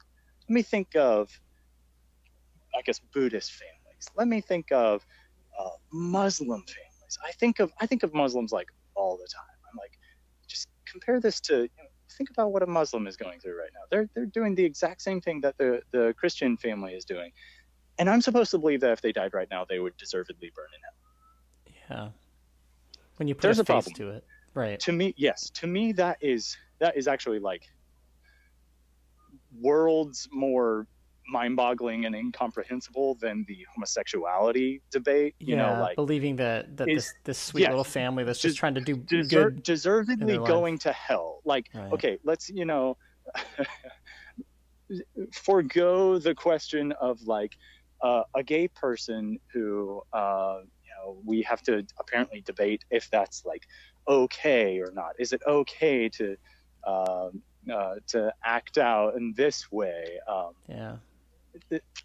Okay, forgo that example. Think about this kid, this Hindu kid, this Muslim kid. I'm sorry, you're supposed to believe that they would deservedly burn in hell? And then, of course, you might say, well, they're kids, age of accountability, we don't quite know. Are you fucking kidding me? Like, really, the question of hell is one that's, like, you can just press that button to make people stop being Christian. You mean if you push it too You'd far, think, people right? start to feel like, oh my gosh, this is really horrible. I don't want to believe that Yes, someone's going to the hell. fact that you're toying with such, I mean, you're toying with like infinity, right? Yeah, and we're talking With about eternity, torture. Exactly, Yeah, eternal eternal torture. You're saying torture. you would, Yeah, you would actually deserve you'd eternal be okay with that torture. happening. Have Yeah, we actually talked about that? You know what I mean? Like, right. I know we've talked the shit out of predestination and free will. We've talked the shit out of should I be Catholic or Protestant. We've had all of these dumb debates, but can we have like the conversation, which is the biggest fucking claim in Christianity, Yeah, that those who don't have some sort of information or don't somehow believe some sort of information would deservedly be tortured for eternity. I don't think any of y'all have thought about that. You know what yeah, I mean? yeah, And it's kind of one of the clinchers for me about like how you can almost tell, just there are so many ways I feel like you can just tell blatantly, the Bible is obviously not some sort of like God document, that like you never have a documented instance where someone says some outlandish claim like, Jesus says, oh, and there will be eternal fire there, or the weeping and gnashing of teeth, and you never have a documented instance where someone comes up and says, wait, what the fuck? yeah. Could you No elaborate on one that? Because says that's a that. big No deal. one says that in the Bible. No one, when just like, Yeah, when Jesus no one just says this, counters the. guns out shit, no one's like, wait, what the fuck? Yeah, Like, you don't have that anywhere in the Bible, which to me is just like a dead giveaway that this thing just evolved. These ideas just yeah, evolved, yeah, they built on each other. And yeah, okay, well, then that makes sense. But like, actually having, of course, Jews don't have an idea of hell. They just don't. If they even have an idea of an afterlife, that's well known. It's not in the Old Testament. yeah, And so, this would have had to have been Jesus, right? Jesus drops the news about this eternal torture mechanism, and nobody says, wait, what the fuck? yeah. Like, Yeah, that's a maybe, good point. Like in Jewish culture, that would have been a huge shock, and they yes, would have been like, right, "This is yeah, totally not normal to talk about hell," but instead, right, people just go, "Huh," you know. yeah, You get the exactly, impression people are right, just like, right, "Oh, interesting. Thanks for sharing that with yeah, us," right. But it's like there's so Yeah, many things in Christianity that's like, okay, wait, back up. Are we serious here? yeah, Are we actually talking about reality right now? So anyways, I say yeah. that to say that when I was living in that Jewish community, that was sort of a similar experience, like if you have a gay friend or something, like, okay, now I've got this thing right in front of me that's really making me say, hey, which one of these things do I value? Yeah. Um, so So, I long-winded way of saying yeah, I know what you're talking about, and I don't know if it's the majority, more common. I think in the yeah. It's South, hard to know. we encounter people who are very dedicated to it, more than you do, and Okay, there are more maybe people so. who will sever a relationship That's for true. I the think you're right. Bible. I think it could be regional, yeah, or dependence on the family. Totally. Yep. Right. So Yeah. I wanted to kind of jump back to um, thinking about your experience, and you talked a lot about how you needed stability, and like even the girlfriend in your life that helped because it was something Hmm. you needed in your life, and that you were doubting whether you were actually saved. And I mean, I'm imagining your mind at that time was kind of looking to hang on to something just to like stabilize yourself. And so that's a really hard thing to go through. What helped you through that entire process? What do you think was the most helpful thing that got you through that?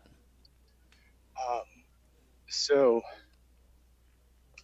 in the good way, pride. Pride, I think everybody should have a healthy level of pride, sort of like a healthy self-esteem, Okay. um, a healthy self-image, a healthy belief in yourself um, that you can arrive at an answer. You can figure this out. you are capable of taking care of yourself in this way. Yeah. I think in sort of even the darkest hour, I was able to say, okay, I'm prioritizing my intellect first. I am prioritizing my integrity first. Like, Yeah. Ryan Penney comes first in this situation. Ryan Penney is demanding answers right now. And so just a No positive Bible. self image or belief in yourself and belief Right, that you have value. right, That's what helped you kind of think. right. And I would really hope. I know when we say pride, it's seen as something that's sort of selfish. But I mean, like, in that way, I really want everyone to have that kind of pride, that self pride, that self confidence that they can bring to the table. That says, this is what I actually believe. This is Yeah. my train of thought that I can say with integrity, and people really putting themselves first there and Yeah. saying, I'm not going to muddy my words with crazed religious language, with other people's opinions. I'm going to put myself first in that way. And the word that comes to mind for me to describe that is just pride, actually, but the good way. Yeah. So you had a real strong belief in your right as a human being to go through this process of self discovery. Right. Right. Yeah. That's cool. Yeah. Well, when you think back to the most Christian version of yourself and you compare it to where you are today as an agnostic or an atheist, you've changed a lot in that time, but of course there's always something positive about ourselves we can look back on and say, despite this enormous change in my beliefs and who I am as a person, there was something that always was steady, that did stay the same. What do you think that would be in your life? Great question. I love that you ask this to all of your guests also. Yeah, I always love hearing the answer too. Yeah. So I think that something that's remained constant, I think, is something that I actually see as a constant in, like, everybody. And that's that everybody really doesn't want to get bogged down in religious discussions. And I'll explain this a little bit. Like, when you're a kid or you're a Christian and you're growing up in it, you're really not supposed to become the theologian. You're supposed to just stay the layman. You're just supposed to enjoy life. You're just supposed to go to church on Sundays and have fun for the rest of it. Stay away from these things because they're bad. But you're supposed to just have a good life, have fun. Don't think about this too much. And I think that's very natural. I think most people, it's not enjoyable for most people to kind of get stuck in either deep philosophical or religious discussions. And this applies to if you're a believer or if you're not a believer. Just, you don't want to stay there too long. And so really, when I've been doing all this deep dive information gathering about Christianity, it's been the longest I've ever stayed bogged down in, like, philosophy and religion and atheism versus this idea. And Yeah. it's just so exhausting. I don't think people enjoy staying here. People want to go and Good play point. games with their Yes. friends. Like, Yeah. that's where people are really happy. That's where they're really healthy.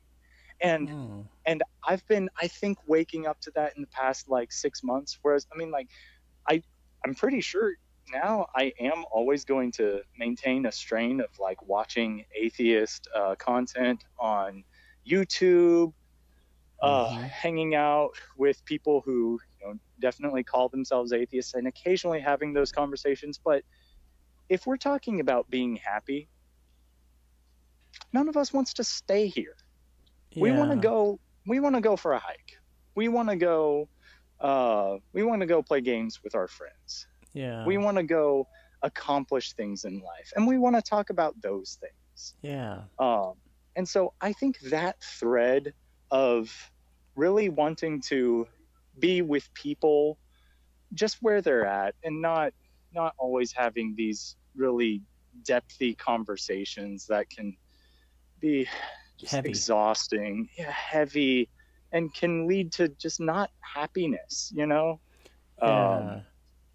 So uh, you've always had that sense inside of you that you've always wanted to connect in just a real way and live life, even when you were a Christian. right. And that the Yeah. happiest way we'll live is when you maybe occasionally peer into those depthy ideas, but really when you're just with the people that you love. Yeah. That's good. I like that a And lot. That's really unique. Unique yeah, response. Yeah. yeah, I think a lot of people kind of try to find happiness in those deep areas of thought, but I think, man, you're just going to be happier if you go and have fun with your friends. Yeah, there's a time and a place for that and in our process of deconverting, but at some point you got to put that aside and go live life. Right, Yeah. right. And so I'm kind Yeah. of trying to put aside a lot of this religious talk, and I'm kind of hoping this will be one of the last things that I Yeah. do on this journey, that I can kind of finally punch out and say, you know, I I gave a good little spiel to Steve Hilliker. It's on that podcast there. You know, I'm proud to have processed this whole story, Yeah. and now we don't really need to talk about it anymore because Now I we've can talked move about on. Yeah, and it comes up it. from Yeah, time to time as you and it go through does. life. It pops up here and there, but for the most part, it just becomes a part of your life, not all consuming like it is for a moment in time when you're going through it. Right, Yeah. right. Yep, I definitely believe that. Well, for people who are listening who are deconverting right now and are in the thick of it, what kind of encouragement would you give them? What guidance could you offer them? Yeah. Um, this is this for me was the loneliest time in my life. This was the most depressed I had ever been. Uh, I didn't have all of my usual friends. I was losing, my bestest friend of all, which was my God. Um, I did question if life was worth living for a bit, and um, it was just absolutely the worst time in my life that I can point to. And I want to say, as a lot of the people have said before on this podcast, man, you're not alone.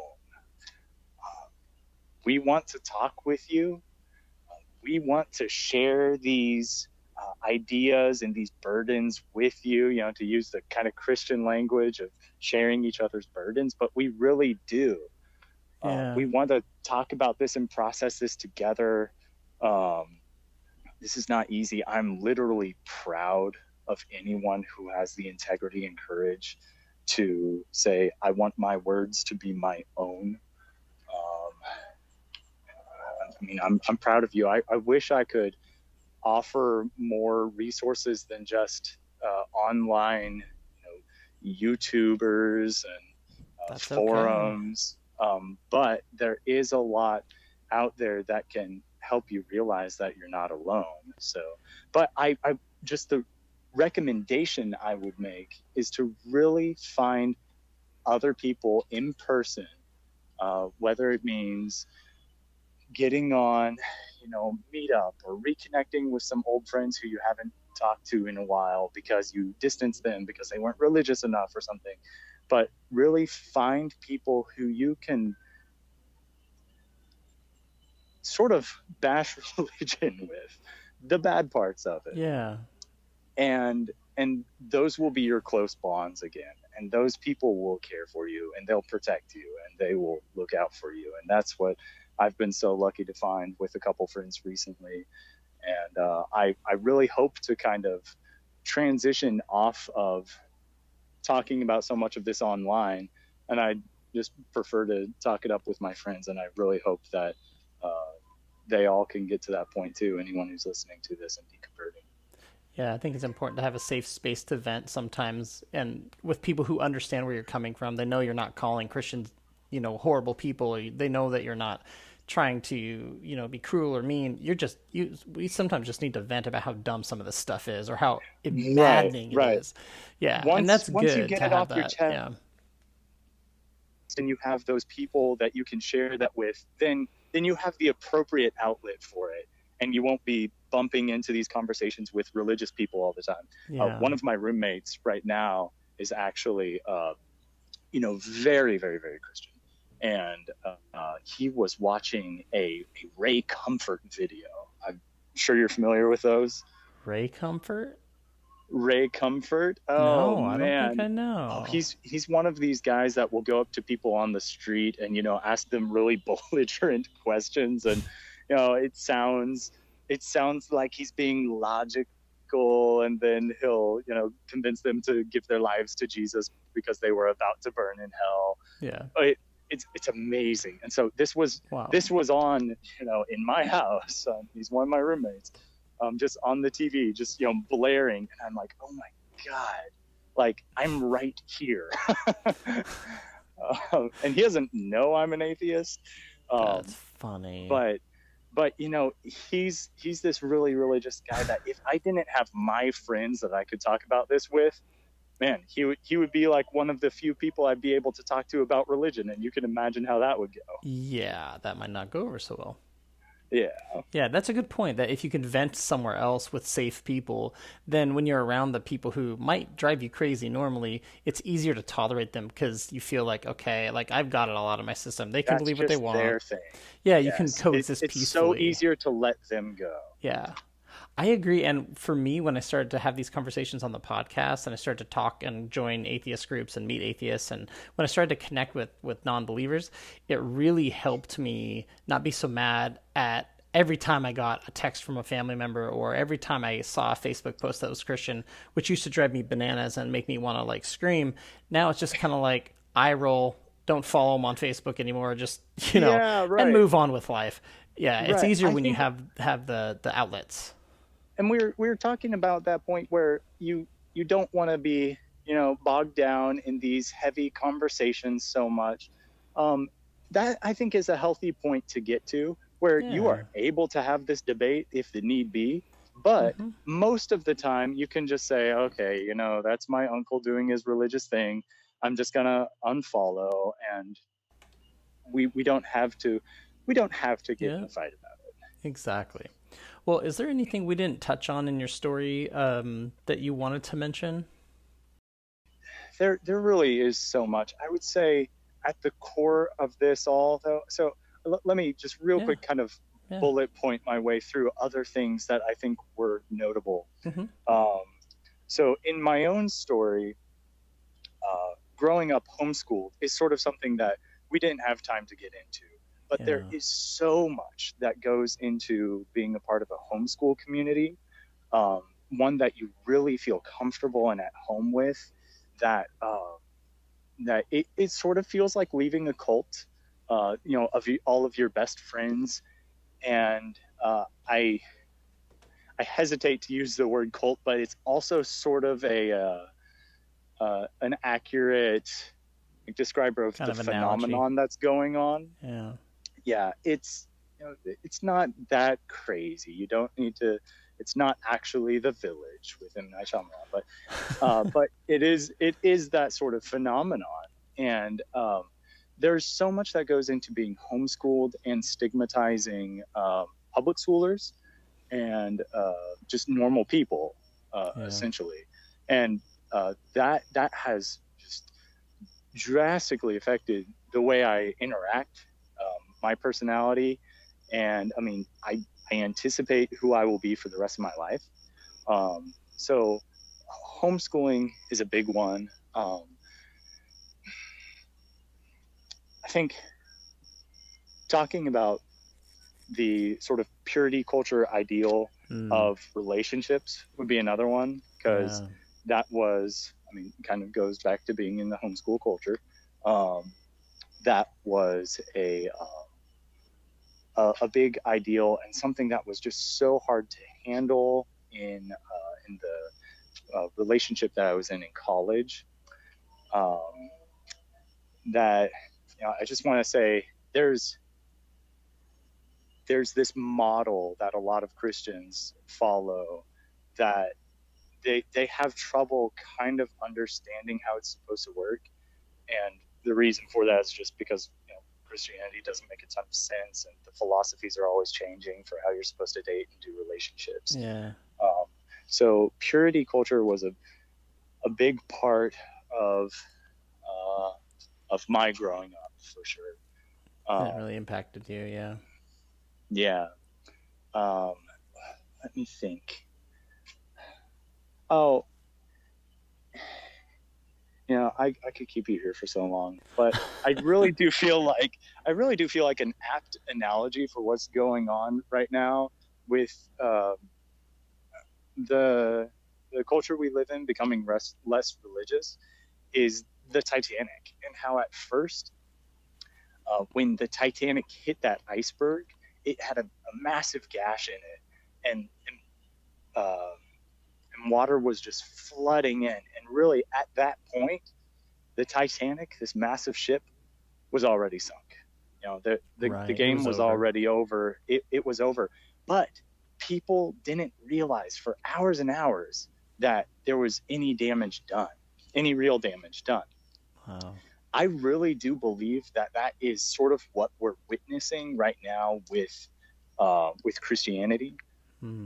That within, it may look like the leak is small right now, but man, people are leaving in droves, and people are trying to figure out where to go next, how to do community, how to do like relationships, how to do families, and people are trying to figure out all of that. So it's like you're not alone if you feel like you're the only one trying to figure these things out.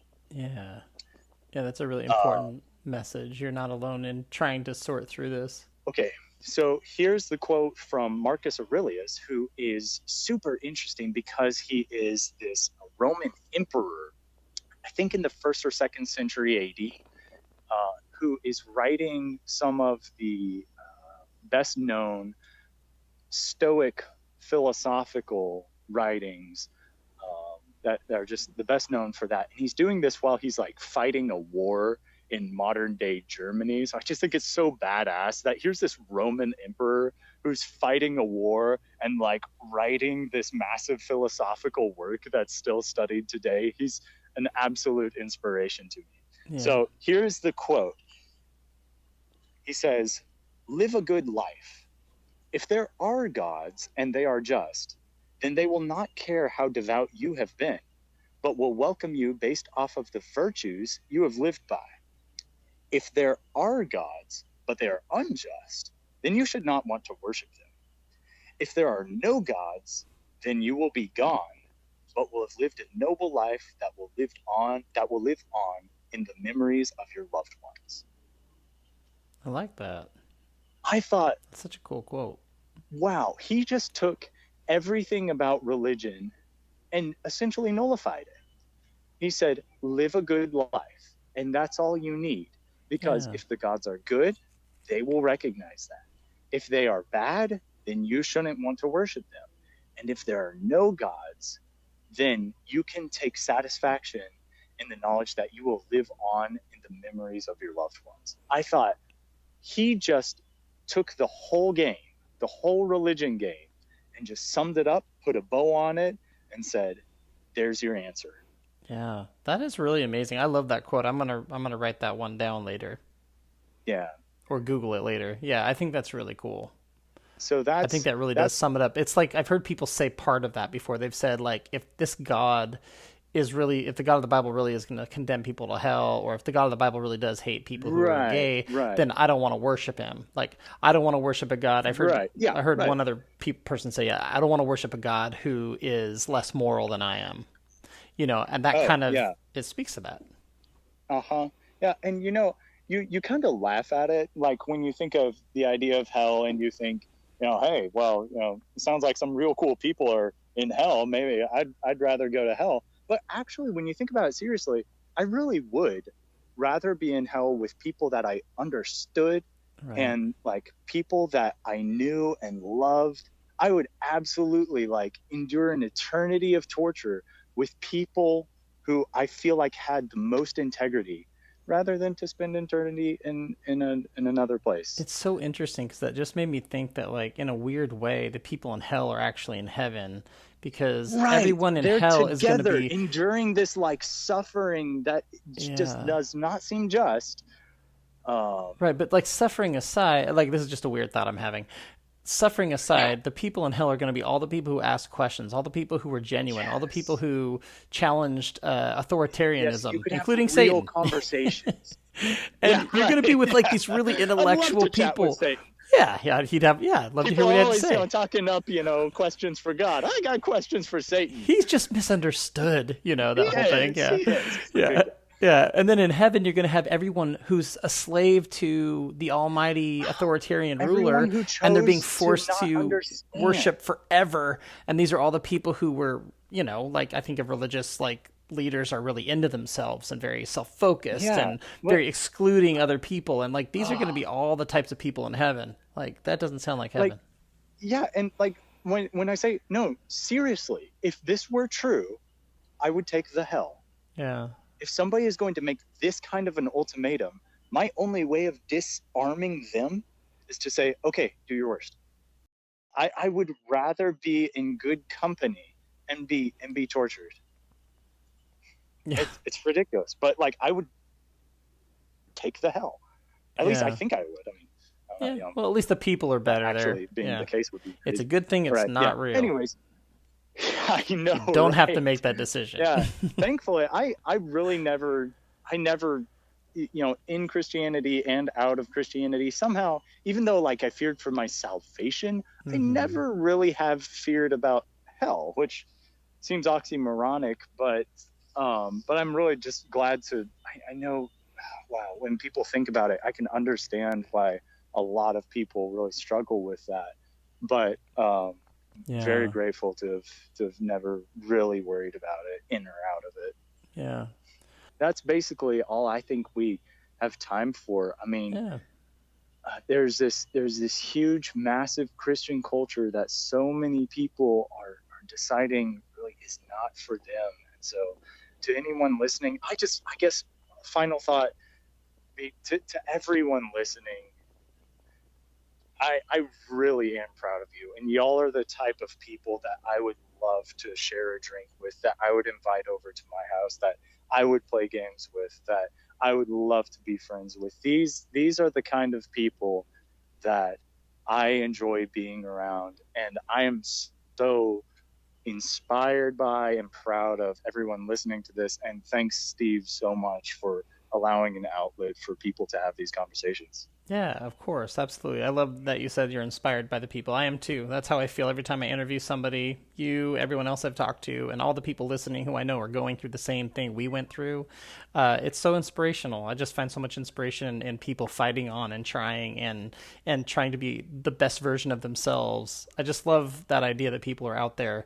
Just, it's hard. And it's a trudge. I don't know. It's like it's walking through mud, and it's like really cool to think that people are still going. They're still trying, and I think it's really neat, and it's very inspirational to me too. Yeah. Right. This is at the end of the day, this is about integrity, right? This is about being able to believe and understand the words you were saying, and I respect anyone who has that as their top priority. Yeah, as a value in their life.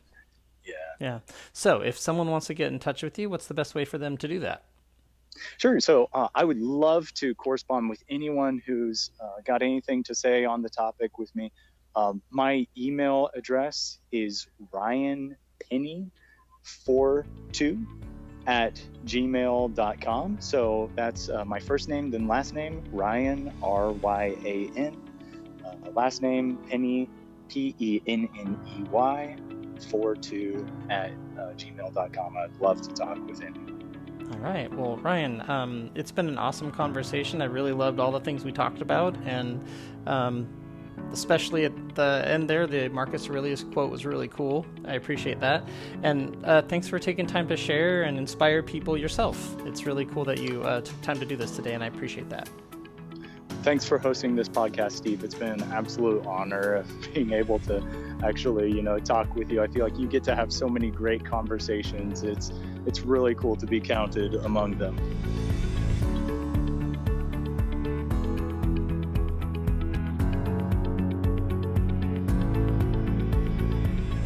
Thanks for listening to Voices of Deconversion. Join us next time by following or subscribing on Apple Podcasts, Spotify, or anywhere you listen to podcasts.